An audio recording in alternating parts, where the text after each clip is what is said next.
नमस्कार, मैं प्रभाकर द्विवेदी और आप देख रहे हैं fast news India. Fast news India के स्पेशल प्रोग्राम हेल्थ टिप्स में आप सभी दर्शकों का स्वागत है। दर्शकों, आज हम आपके बीच लेकर के आए हैं हेल्थ टिप्स में संचारी रोग और डायबिटीज जैसी भयानक बीमारी के बारे में। आज आप अपने आसपास और यदि हॉस्पिटल में आपको जाने का किसी कारण से मौका मिल जाता है तो आप देखेंगे कि शायद हर बेड पर हर दूसरा व्यक्ति संचारी रोग या डायबिटीज का शिकार आपको मिलेगा। तो आखिर यह रोग होता कैसे है, इसका समाधान क्या है, आज हम इसी बारे पे आप सभी दर्शकों से बात करेंगे। और बात करेंगे ही नहीं बल्कि आपको स्पेशलिस्ट डॉक्टर से बात कराएंगे भी, दिखाएंगे कि आखिर इस रोग का कारण क्या है।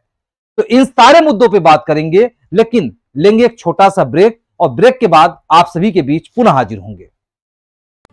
इस खबर के प्रायोजक हैं फास्ट को, जल्दी हो जाना तो फास्ट को बुलाना, और divine Ganga tour and travels, Varanasi की अपनी शान अपनी पहचान।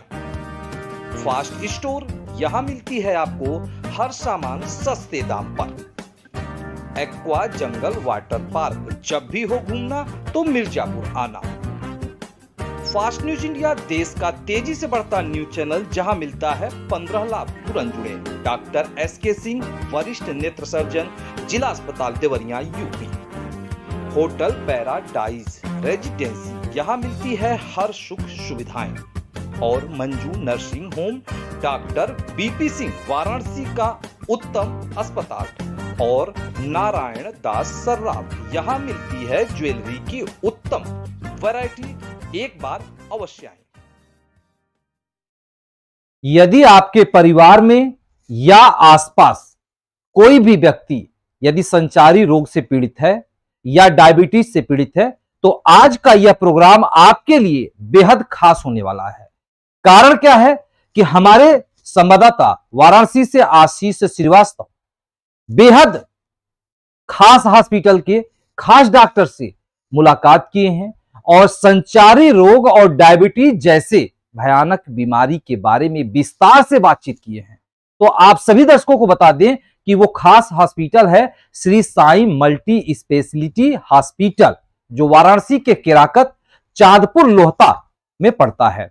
और यह हॉस्पिटल लोगों के तमाम प्रकार के जो भी दिक्कतें होती हैं, सभी दिक्कतों को, शारीरिक जो भी दिक्कतें हैं उसको दूर करने का प्रयास करते हैं। तो आज इस हॉस्पिटल के director doctor SK Mishra ji एवं भूतपूर्व चिकित्सा अधिकारी डॉक्टर एसबी चौबे जी, दोनों लोगों से हमारे संवाददाता ने विशेष बातचीत किया है, संचारी रोग और डायबिटीज जैसे बीमारी पर बातचीत किए हैं। तो आप सभी दर्शकों को लेकर के चलेंगे सीधे हम डॉक्टर एसके मिश्रा एवं भूतपूर्व चिकित्सा अधिकारी डॉक्टर एसबी चौबे से, जो हमारे बीच मौजूद हैं, और देखते हैं कि संचारी रोग और डायबिटीज जैसे बीमारी पर वह क्या उपाय बताते हैं, कैसे होता है या इसका क्या उपाय है। इन सारे मुद्दों पे हम आपको ले चलते हैं सीधे Shri Sai multi specialist hospital, Chandpur Lohta, Varanasi.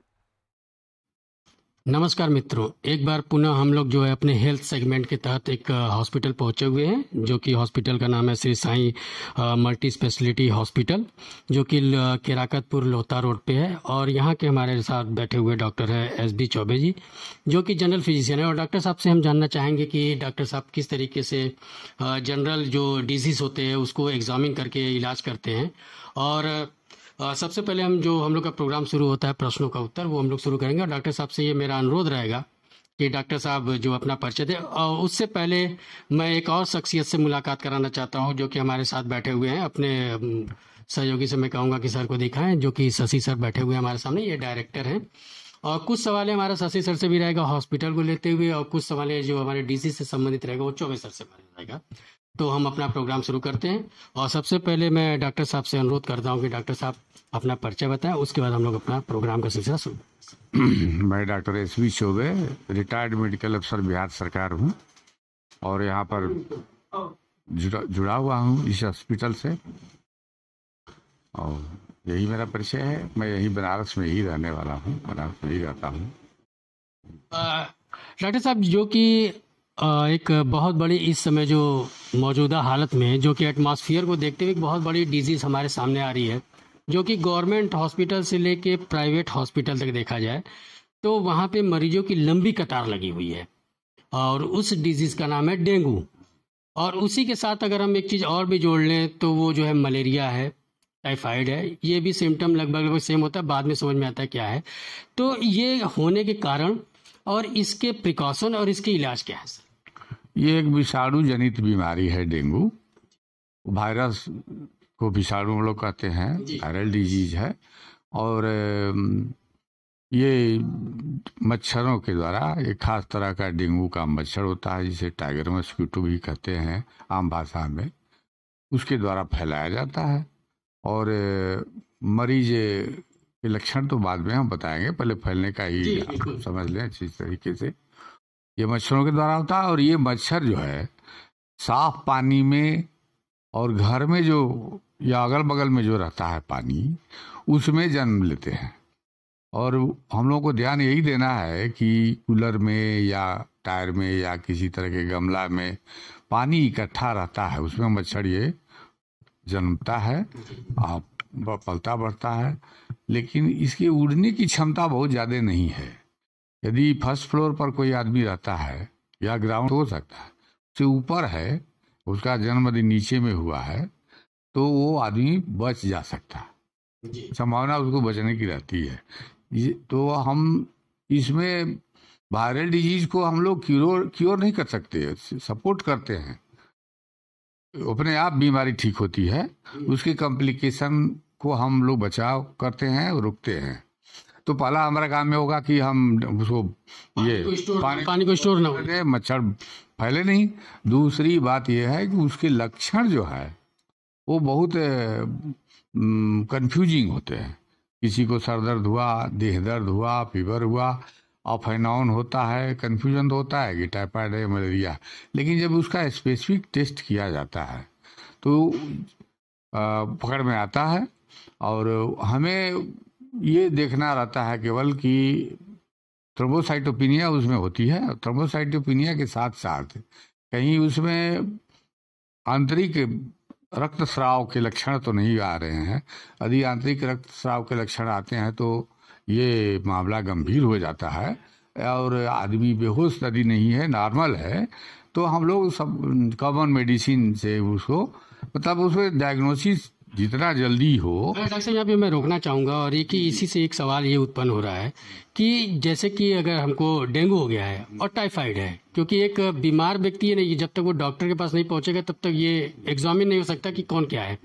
तो क्या डेंगू में अगर हम 3-4 दिन अगर जैसे हम कहीं से मेडिसिन लेके खा ले मेडिकल स्टोर से, बुखार तो उतर रहा है, लेकिन उतर के मतलब जैसे फिर से वो रिवर्स हो रहा है बुखार, तो क्या ये 3 से 4 दिन के अंदर हमको लक्षण पता चल जाता है कि ये डेंगू है या टाइफाइड है या मलेरिया? लक्षण से नहीं, उसका तो टेस्ट करना पड़ेगा। लक्षण तो करीब करीब सबका एक किसी का होता है। फीवर टाइफाइड में भी सुबह शाम बढ़ता है, दिन में नहीं रहता है, या किसी को कंटिन्यूअस भी रह सकता है। इसमें भी फीवर कंटिन्यूअस रहता है या इंटरमिटेंट भी रहता है। तो हम उसको बिना ब्लड टेस्ट के मतलब एकदम नहीं, वो नहीं कर सकते, कंफर्म नहीं कर सकते। बिना चिकित्सक की सलाह के, बिना चिकित्सीय सलाह के अपने से मेडिकल स्टोर से दवा लेने का कोई मतलब नहीं है। पहला चीज, जैसे वायरल डिजीज होती है, कोई भी डिजीज है, मान लीजिए 2 दिन 3 दिन जा रहा है ना, तो आप कलपाल वगैरह की गोली ले सकते हैं। तमाम सामुदायिक स्वास्थ्य केंद्र है आपके अगल बगल, जो भी प्रशिक्षित डॉक्टर हो उनसे ट्रीटमेंट लीजिए। अगर 2-3 दिन में लग रहा है कि दिक्कत हो रही है तो ब्लड टेस्ट वगैरह कराइए, उसमें प्लेटलेट डाउन हो रहा है। और 10,000 के नीचे प्लेटलेट बिना सिम्टम के, अगर सिम्टम में ऐसा कुछ नहीं आ रहा, जैसे अभी हमारे सर बता रहे थे कि कहीं नेजल ब्लीडिंग हो रही है या कहीं, प्लेटलेट बिना सिम्टम के, अगर सिम्टम में ऐसा कुछ नहीं आ रहा, जैसे अभी हमारे सर बता रहे थे कि कहीं नेजल ब्लीडिंग हो रही है या कहीं आपके शरीर में लाल लाल चकित्ते आ रहे हैं, दाने आ रहे हैं, कुछ इस तरह की चीज़ें आ रही हैं, तो उस कंडीशन में ही प्लेटलेट का जो है चलता है। अभी जो WHO का आया है, सेम ऑफिस हम लोग के पास जो गाइडलाइन आई है, उसमें 10,000 प्लेटलेट तक हम लोग वेट कर सकते हैं, सिर्फ सिम्टोमेटिकली ट्रीटमेंट दे करके। उसमें पेशेंट को आजकल क्या कि वोमिटिंग भी हो रही है, बहुत सारी चीज़ें, उसका ओरल ठीक करके रखना है, ओरल डिहाइड्रेशन ना होने पाए जो है, वो चीज़ों को मेंटेन ज़्यादातर करना है। डॉक्टर साहब, ये चीज़ें है कि जैसे क्या टाइफाइड में भी प्लेटलेट्स जैसे डेंगू की तरह ही घटते गिरते हैं? नहीं, उसका ऐसा टाइफाइड दिए कोई स्पेसिफिक ऐसा कुछ नहीं। टाइफाइड तो एक कोई ये टाइफाइड का कोई मतलब नहीं है। टाइफाइड तो एक आम भाषा में टाइफाइड किसी की भी पॉजिटिव आ सकता है रिपोर्ट में। सबसे पहले तो ये जान लीजिए कि टाइफाइड। दूसरी बात कि जैसे मलेरिया का भी आप बात कर रहे थे ना, तो मलेरिया में क्या है कि अभी जो हम लोग की डे बाई डे प्रैक्टिस में जो चीज़ें आ रही हैं, बहुत सारे पेशेंट की जो है जो भी मलेरिया के टेस्ट है वो निगेटिव आ रहे हैं, लेकिन उसको जो रिजल्ट्स आ रहे हैं बिना जो है एंटी मलेरियल देने के बाद पेशेंट को रिस्पांस नहीं आ रहा है। तो जरूरी नहीं है कि सारी चीज़ टेस्ट के ऊपर है, वो तो एक आधार होता है कि उस आधार पे जो है इस तरह से काम हो जाए। आपके हमारे एक परिचित के लोग अभी रिसेंटली एक्सपायर हुए हैं डेंगू को लेके, इसीलिए थोड़ा सा इस चीज़ पे और भी फोकस पड़ना चाहिए हमारे व्यूवर्स को। अगर इंटरनल ब्लीडिंग शुरू हो गया तो क्या उसको कितने मतलब प्रतिशत ये है, परसेंटेज है कि वो डेंजर जोन में नहीं है या डेंजर जोन में और एक्सपायर होने की चांसेस ज़्यादा बढ़ जाती है? अब वो टाइम पे अगर ट्रीटमेंट चल रहा है, उनका प्लेटलेट वगैरह मेंटेन हो रहा है, तो उसमें मोटा मोटी मान के चलिए 70-30 का रेशियो मान लीजिए। 70% तो रिस्क हो ही जाता है। अगर इंटरनल ब्लीडिंग एक्सटर्नल ब्लीडिंग कहीं से कुछ होने लगी तो अब बाकी अगर उनका जैसे सेचुरेशन वगैरह अगर फॉल कर रहा है, मतलब ऑक्सीजन लेवल ठीक है, फीवर है, फीवर का क्या स्थिति है, वो कॉन्शियसनेस क्या है, किस लेवल पे पहुंच रहे हैं, तो उस हिसाब से वो चीज़ होती है। अच्छा डॉक्टर साहब, ये संचारी रोग में, संचारी रोग ही है ये, संचारी रोग में क्या इसी दोनों के बिरादरी को हम चिकनगुनिया में भी ले सकते हैं? नहीं, देखिए टाइफाइड जो है वो बैक्टीरियल डिजीज है, ये डेंगू है वायरल, चिकनगुनिया वायरल है। तो ये चिकनगुनिया और डेंगू को एक में रख सकते हैं, लेकिन टाइफाइड को इसमें नहीं रख सकते। टाइफाइड इंटायरली डिफरेंट हो गया। तो क्या चिकनगुनिया में भी प्लेटलेट्स कुछ डॉक्टर साहब ऐसा कुछ उसमें सिम्टम ऐसे, क्योंकि वो भी बड़ा ही दर्द बड़ा पीड़ादायक ही है। प्लेटलेट डाउन तो किसी भी चीज में हो सकता है। प्लेटलेट जरूरी नहीं है कि इसी फीवर में ही डाउन। ये है ना कि आजकल इतनी ज्यादा लोगों के अंदर जागरूकता हो गई है कि वो तुरंत प्लेटलेट्स पे ही आते हैं कि क्या कंडीशन है क्या नहीं है। आते हैं, वो तो बात सही कह रहे हैं आप कि जो है बस पता चला कि प्लेटलेट 1 लाख था, पेशेंट खुद ही परेशान हो जाता है कि मेरा 90,000 क्यों हो गया। तो आपके माध्यम से बताना चाहूँगा कि जब तक प्लेटलेट 10,000 तक नहीं आ रहा है और आपको कोई प्रॉब्लम नहीं हो रही है, नॉर्मल फीवर आ रहा है या जो भी है, तो आप उस पर इतना ज़्यादा परेशान ना हो, बहुत ज़्यादा घबराने की ज़रूरत नहीं है जब तक कि 10,000 के नीचे प्लेटलेट नहीं आ रहा। और सिम्टम 10,000 हो या 20,000 हो, अगर प्रॉब्लम आ रही, जरूरी नहीं है कि 10,000 पे ही आपको रेसनेस आएंगे या लेटरिन के रास्ते ब्लीडिंग, कहीं से खून का रिसाव होगा, ऐसा कोई ज़रूरी नहीं है। उस कंडीशन में ही है, बाकी तो जो ट्रीटमेंट है वो उतना है। हमारे व्यूवर अच्छे तरीके से डेंगू को समझ गए होंगे, टाइफाइड को भी समझ गए होंगे, और जहाँ तक कि हमारे सर बता रहे हैं कि 10,000 तक बहुत ज़्यादा घबराने और उसकी ज़रूरत नहीं है, लेकिन इसका मतलब ये नहीं है कि आप डॉक्टर से कंसल्ट न करें। और जैसे ही ये रिजल्ट आपकी पॉजिटिव आती है तो मेरा ये अपने व्यूवर से रिक्वेस्ट है कि तुरंत डॉक्टर से मिले, अच्छे डॉक्टर से। अब हम दूसरे डिजीज पे बात करते हैं। डॉक्टर साहब, इस समय अगर देखा जाए तो महामारी की तरह एक रोग फैला हुआ है, वो है आपके डायबिटिक, जिसको अगर हिंदी में मधुमेह बोला जाता है। डॉक्टर से मिले, अच्छे डॉक्टर से। अब हम दूसरे डिजीज पे बात करते हैं। डॉक्टर साहब, इस समय अगर देखा जाए तो महामारी की तरह एक रोग फैला हुआ है, वो है आपके डायबिटिक, जिसको अगर हिंदी में मधुमेह बोला जाता है। तो मधुमेह होने के कारण और वो किस पोजीशन पे आता है, वो बड़ा ही जानलेवा हो जाता है, जिसको एक तरीके से बोलते हैं स्वीट पॉइजन, लेकिन मैं बोलता हूँ पूरा पॉइजन है। मधुमेह का सबसे बड़ा जो कारण है आज के डेट में, जो मुझे लगता है, स्ट्रेस। आदमी का जो लाइफ स्टाइल है वो एकदम से चेंज हो गया है। जीवन शैली इतना ज़्यादा आदमी का डिस्टर्ब है, जिसके वजह से जो मुझे लगता है कि सबसे बड़ा कारण यही है। और 90% जो है डिजीज का कारण ये है कि आदमी का जो है आहार विहार, आचार व्यवहार, जो भी है, जो भी सिस्टम है, उसके वजह से सबसे बड़ी प्रॉब्लम है।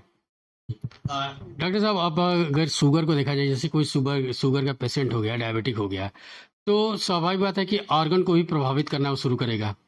तो सबसे पहला जो हमारा ऑर्गन होता है, जो कि कह सकते हैं कहते ही हैं हार्ट। वो हार्ट जो सर है, तो पहला मैं हार्ट पे आऊँगा, फिर किडनी पे आऊँगा। हार्ट को वो कहाँ तक प्रभावित करता है, और अगर लगातार अगर लेवल से ऊपर हो तो क्या उम्मीद रहती है कि कितने दिन में हार्ट पे ब्लॉकेज हो जाते हैं या एंजियोप्लास्टिक? इसका कोई वो डिफिनिट ये नहीं है कि इतना शुगर है तो हार्ट हो जाएगा, कितने दिन पर हो जाएगा ये कहना मुश्किल, लेकिन हो सकता है अपना अपना इंडिविजुअल वेरिएशन होता है। किडनी पे इफेक्ट होता है ना। दूसरी चीज़ की शुगर अगर किसी को डायबिटिक है तो उसमें बहुत ज़्यादा घबराने की ज़रूरत नहीं है।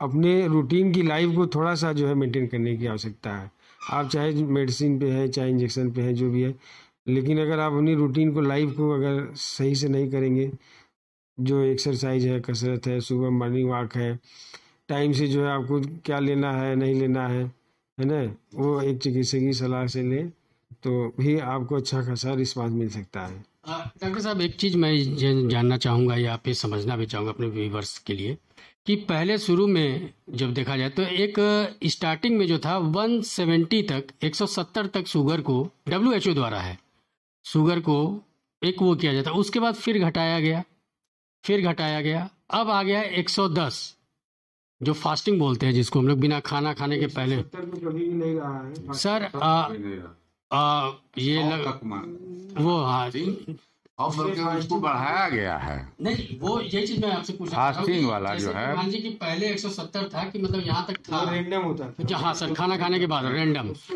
जी, तो वहां से घटा के उसको और नीचे ले आया गया। तो क्या ये नहीं लगता कि धीरे धीरे अब ये क्या है कि कैपिलरीज ब्लड है कि वेन से ब्लड है, उसके 10-15 के डिफरेंसेज आते हैं, उसमें ऐसा कोई WHO का कोई मतलब नहीं है। तो नहीं डॉक्टर साहब, जैसे कि मान लीजिए कि 120 घटा दिया गया, मानक को घटा दिया गया, मानक WHO क्यों घटाएगा? सर बहुत से ऐसे चीजें हैं जो कि बहुत ऐसी चीजें हैं आप जो कहना चाह रहे हैं हम लोग उस पर समझ रहे हैं, तो वो मतलब वो नीतिगत चीज है जी, और वो अपने हिसाब से वो मैंने सोचते हैं या कुछ भी कहते हैं। लेकिन एज ए चिकित्सक हम लोग ये कहेंगे कि ब्लड लेवल जो हम लोग पहले से रैंडम कितना चाहिए, फास्टिंग कितना चाहिए, पोस्टपरेंडियल कितना रहना चाहिए, तो टॉलरेबल उसका लेवल हम लोग टॉलरेबल लेवल ये बात सब कर रहे हैं, एक पर फिक्स करके पेशेंट को हम लोग मेंटेन करते हैं और उसको रहने के लिए सलाह देते हैं। अब उसमें पेशेंट टू पेशेंट वेरी करता है।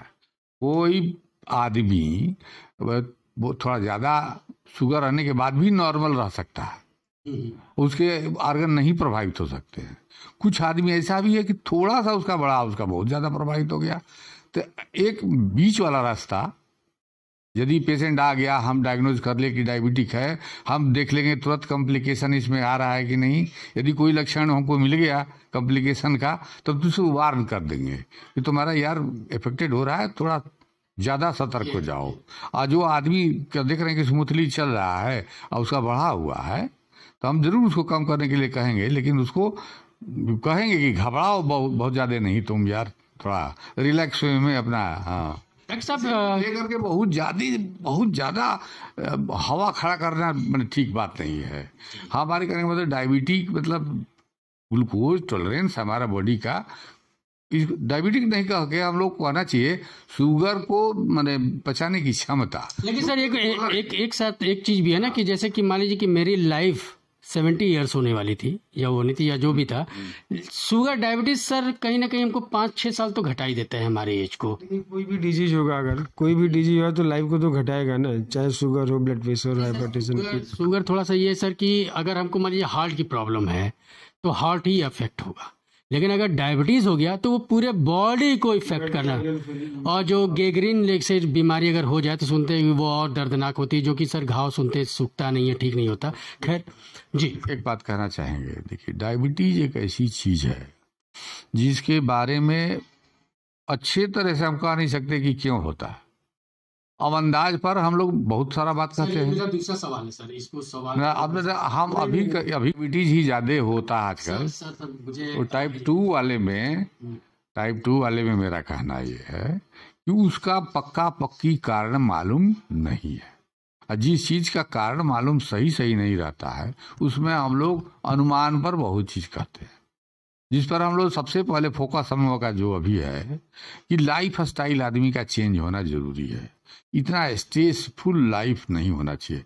आदमी यदि रिलैक्स रहे, रूटीन मेंटेन रखे, अपना डाइट कंट्रोल रखे, रेगुलर एक्सरसाइज करे, तो डायबिटीज के साथ इंजॉय किया जा सकता है। बिल्कुल, वो उससे घबराने और डरने की बात नहीं है। ये हम लोग मिश्रा सर से सवाल करेंगे। एक ये कि सर, अभी तक बहुत से हमारे ग्रामीण बेल्ट के, रूरल बेल्ट में हैं के लोग हैं, वो समझ नहीं पाते सर कि टाइप 1 टाइप 2 डायबिटीज क्या है, और ये दोनों के जो लक्षण होते हैं वो कितने गंभीर परिणाम वाले होते हैं, ये हम समझें। सर बताइए।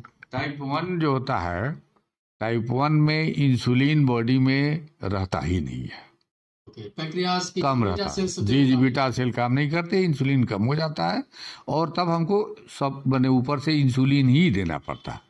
सर ये क्या सर इससे एक सवाल अभी बनता है। हाँ। क्या ये बीमारी, इससे पहले मैं बात करूं टाइप 1 टाइप 2 पे, क्या ये जेनेटिक है सर? ये जेनेटिक है, होता है, जेनेटिक भी हो सकता है। ये हम जेनेटिक की संभावना ज्यादा रहती है। जेनेटिकली जो आदमी है, मतलब कि उसके एंसेस्टर्स को पहले से हुआ है, तो उसमें संभावना ज्यादा रहती है। लेकिन ये नहीं कह सकते कि मैंने यदि पिताजी को हुआ था तो बेटा को होगा ही, ऐसा नहीं कहते। हाँ, ये हो सकता है क्रॉस कर जाए। ये मैंने इसमें आनुवंशिक का ज्यादा रोल होता है टाइप 1 में। टाइप 2 में इसका ऐसा नहीं देखा गया है। टाइप 2 में पिताजी को, मामा जी को, या उनके और किसी खानदान में किसी को नहीं हुआ, लेकिन इनको ऑल सडन हो गया, तब वहां पर ये मामला गड़बड़ हो जाता है कि नहीं, आनुवंशिक ये टाइप 2 हो भी सकता है, नहीं भी हो सकता है, दोनों बात हो सकती है। टाइप 1 में कह सकते हैं कि वो आनुवंशिक है, लेकिन टाइप 2 में आप नहीं कह सकते कि आनुवंशिक ही होगा। होता है न, मैक्सिमम में आनुवंशिक ही होता है, लेकिन बिना आनुवंशिक हुए भी टाइप 2 हो सकता है। ये है मेरा कहना। अब है कि अब कारण में देखिए, हम दूसरा चीज ये सोचते हैं, हमारा सोचना है, जो हम अपना अनुभव किए हैं, कि ये खाद्य पदार्थ इतने मिलावटी हैं जी सर, कि इनका भी कहीं न कहीं रोल जरूर है। हम जी सर, कि इनका भी कहीं न कहीं रोल जरूर है हमारे पैनक्रियाज के कम काम करने में। अब दूसरी चीज ये है कि देखिए, टाइप 2 में होता है कि इंसुलिन तो बना, लेकिन रिसेप्टर उसको एक्सेप्ट नहीं कर रहा है। जहां वो टारगेट जाके करता है, ग्लूकोज को अंदर सेल के अंदर घुसाने के लिए जहां पर वो स्ट्राइक करता है, that receptors does not work properly. Sir क्या डायबिटीज के इंसुलिन को, जैसे आपने बोला कि बॉडी में, तो इस पे सवाल आया निकल के, क्या कोलेस्ट्रॉल भी इसका जिम्मेदार है कि कोलेस्ट्रॉल बढ़ने की वजह से वो डायबिटीज जो इंसुलिन? ना, एक उसका जो है, हम एक वही कह रहे हैं कि जो रिसेप्टर है, सेल रिसेप्टर, वो ग्लूकोज को जो मैंने, इंसुलिन का जो मैंने फाड़ने वाला, वो नहीं काम करता है। वो मैंने इंसुलिन उस पर काबू नहीं करता है। अब उसको हम सेंसिटाइज करेंगे मेडिसिन से, तब वही जो भी इंसुलिन हमारे बॉडी में है वो इफेक्टिव हो जाता है, और उसी से ग्लूकोज डाउन हो जाता है। सर क्या इसको टाइप 2 को, जैसे कि हाँ, क्योंकि आपने बताया कि टाइप 1 वो तो जन्मजात ही हो जाता है, या वो कुछ समय बाद भी हो जाता है, निर्माण ही नहीं होता है, कम होता है, बीटा सेल्स कम काम करते हैं। तो सर टाइप 2 में जो है डायबिटीज, जो कि ज्यादातर भारत में देखा जाए तो टाइप 2 ही हमको जो ज्यादा लाइफ, जैसे आपने बताया, खान पान, रहन सहन, लिविंग स्टैंडर्ड, एक्सरसाइज ना करना, वर्जिश ना करना, ये सब है, अल्कोहल। तो सर क्या उसको बिना मेडिसिन, जैसे शुरुआत में अगर हुआ तो आदमी डॉक्टर के पास जाएगा, मेडिसिन लेगा, बहुत अच्छा सवाल पूछे हैं। तो क्या बिना मेडिसिन भी इसको उस लेवल पे रखा जा सकता है जहाँ पे हम एक स्वस्थ लाइफ जी सकते? एक उम्र के बाद, मेरा मानना ये है, एक उम्र के बाद आप पहले जो नहीं करते थे, मतलब अपना रूटीन रेगुलर, अब करना शुरू कर देना चाहिए इससे बचने के लिए। ये आफ्टर 40 50 जो भी आपका बॉडी मैंने अलाउ करता हो, आप जब भी मैंने अपना महसूस करते हो कि नहीं साहब अब हम गड़बड़ हो रहे हैं, या अब लगता है कि हम गड़बड़ा जाएंगे, तो अपना रूटीन आप तुरंत आप मैंने भी कर दीजिए, रेगुलराइज कर दीजिए, खान पान में एकदम रेगुलराइज हो जाइए, उसमें स्ट्रिक्ट हो जाइए। जी सर, क्या मेडिसिन के बिना भी हम एक सामान्य लाइफ एकदम बिल्कुल यदि सतर्क हो जाते हैं, अपना खाना और नियमित दिनचर्या कर देते हैं तो शुगर हो सकता है कि आपको नहीं हो। सर एक चीज मैं कहना चाहूंगा, बनारस के एक डॉक्टर, बहुत प्रसिद्ध डॉक्टर हैं, महावीर मंदिर के पास बैठते हैं, सर शायद वो है डायबिटीज स्पेशलिस्ट है, उनके यहाँ अगर डायबिटिक पेशेंट चला जाए तो डायबिटीज से तो मेरी अपनी खुद की डायग्नोसिस बनी 331, मैं भी किसी इस पे डायबिटिक, ठीक है, मैं भी किसी के पास गया, हमारे एक मित्र हैं मड़ुआड़ी में, doctor VK Singh MD medicine है, तो बोले यार पहली बार हुआ है ऐसा, तो थोड़ा सा परहेज वरहेज करके देखिए। और 1 साल से अभी तक मैं चावल भी खाता हूँ, मीठा भी खाता हूँ, लेकिन हमने अपनी रूटीन की लाइफ जो अभी हमारे सर बोल रहे थे, हमने उसको चेंज किया। और आज के डेट में फास्टिंग, जो उस समय एक जांच होता है HbA1c, वो मेरा 6 के नियर अबाउट 5.8 था और अभी 5 है। सिर्फ परहेज और अपनी लाइफ स्टाइल को चेंज करने के साथ साथ, और खाने पीने में भी कोई परहेज नहीं, नॉर्मल परहेज रहता है, उसको थोड़ा सा केयर करना है।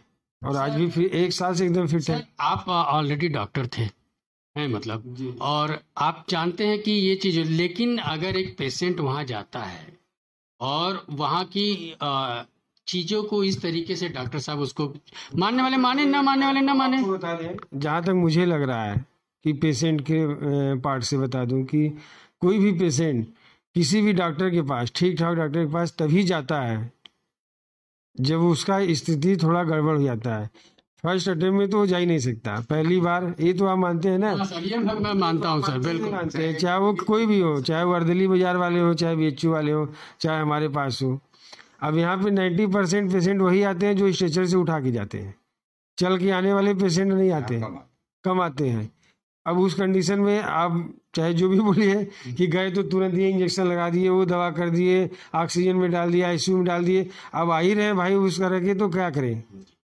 उस कंडीशन में ही आप आ रहे हैं, 90% पेशेंट जब वही आ रहे हैं तो करें क्या? जी हाँ, क्या आप उस कंडीशन में ही आ रहे हैं कि वहाँ पे ऐसी रोक लगाना ही है? इनका भी नाम जहाँ तक मुझे लग रहा है कि SK सिंह सर हैं, क्योंकि उस एरिया में वही हैं। तो अगर आप उनके पास जो भी पेशेंट जाता होगा, ऐसा नहीं जैसे मुझे हुआ, मैं तुरंत गया डॉक्टर वीके सिंह के पास, बात किया, उन्होंने हमको परहेज बता दिया, मैं अपने हिसाब से कर रहा हूँ। लेकिन उनके पास जो भी पेशेंट जाएगा, चाहे गाँव देहात का हो, चाहे गड़बड़ होके जाएगा। और पेशेंट को अगर मैं क्या करता हूँ, उन्होंने मुझे एक एडवाइस दिया कि यार शुगर की मशीन तो पड़ी रहती है, बीच बीच में चेक कर लिया करिए, आइडिया लगेगा, उस हिसाब से अपना एक्सरसाइज बढ़ा देंगे। वो भी मुझे फ़ायदा हुआ।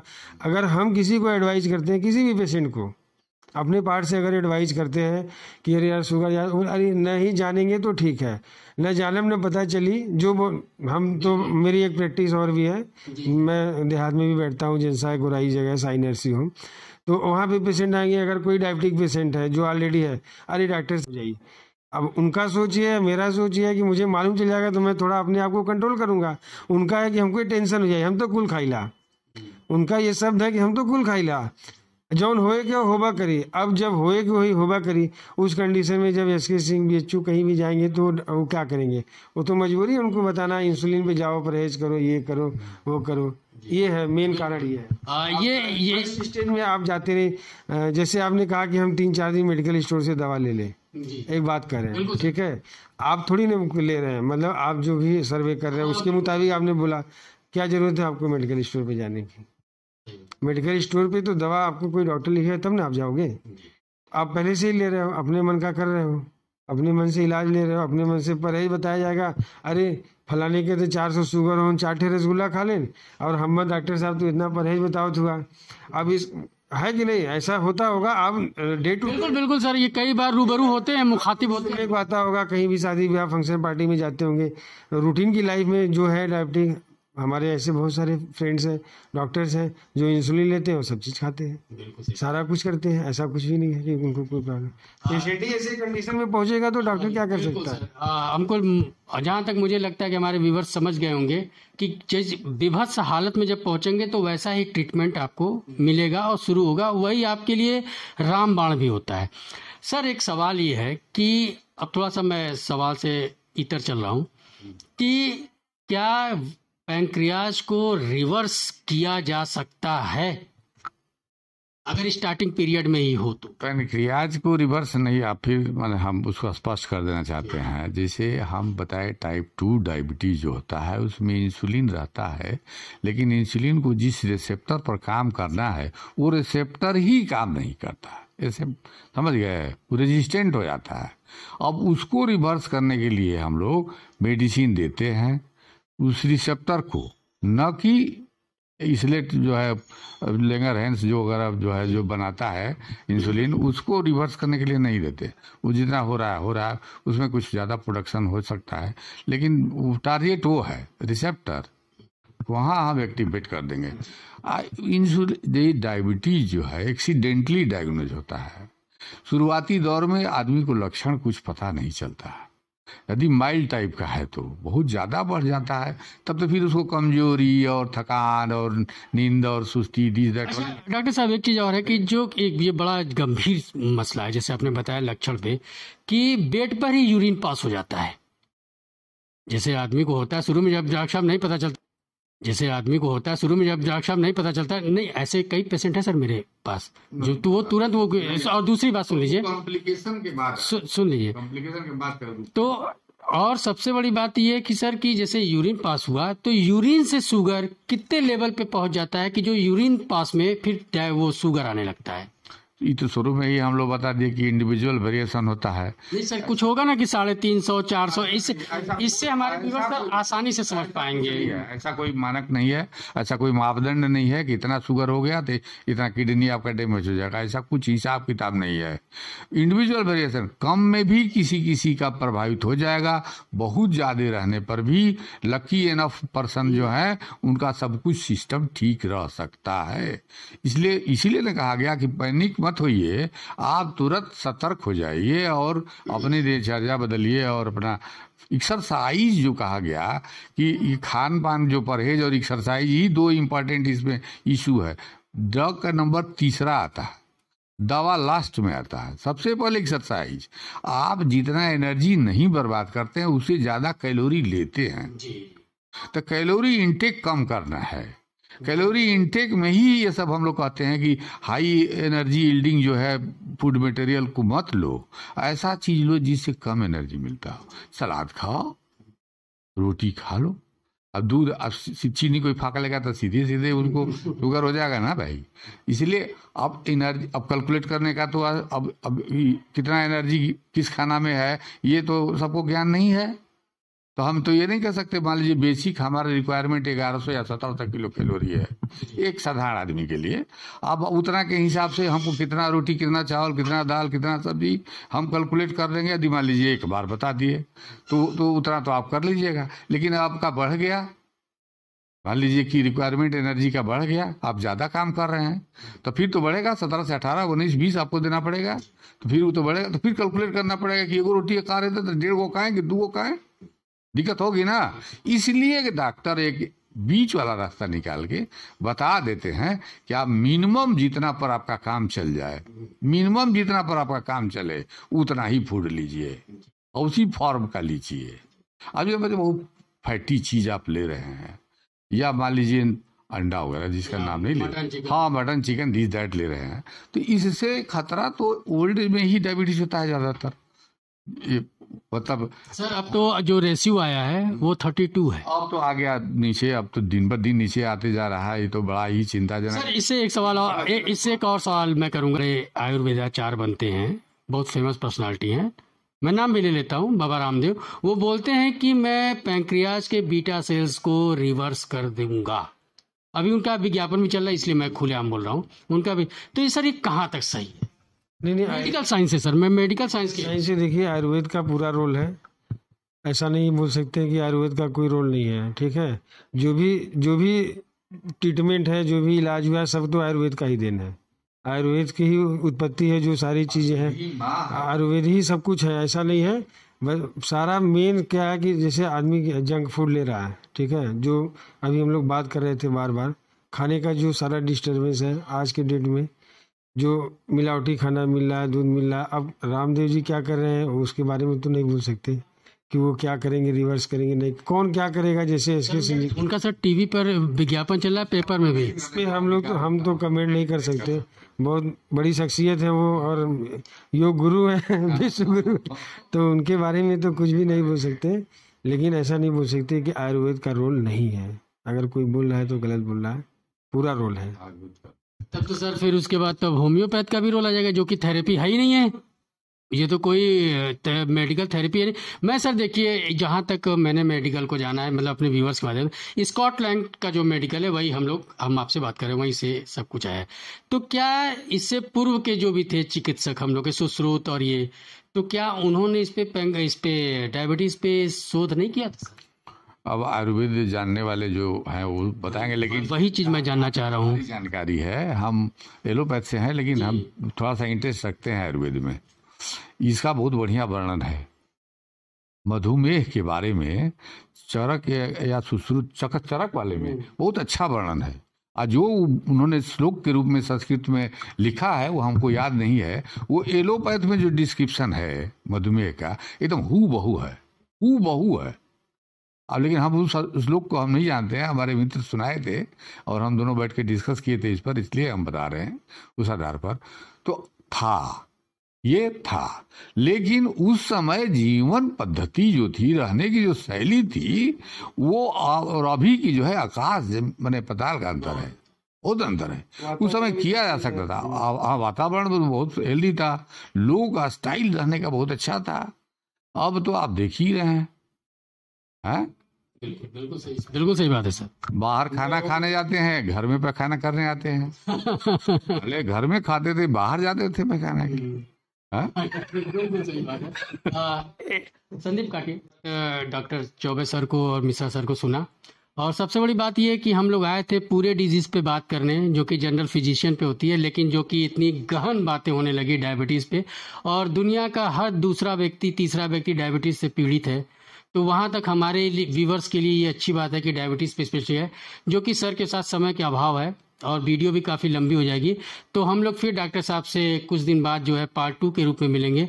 तब तक के लिए धन्यवाद और शुभकामनाओं के साथ हेल्दी रहिए, स्वस्थ रहिए, मस्त रहिए। और यहाँ पे मैं बोलना चाहूँगा, सर क्षेत्र और देश की जनता को आप अपनी तरफ से क्या संदेश देना चाहेंगे?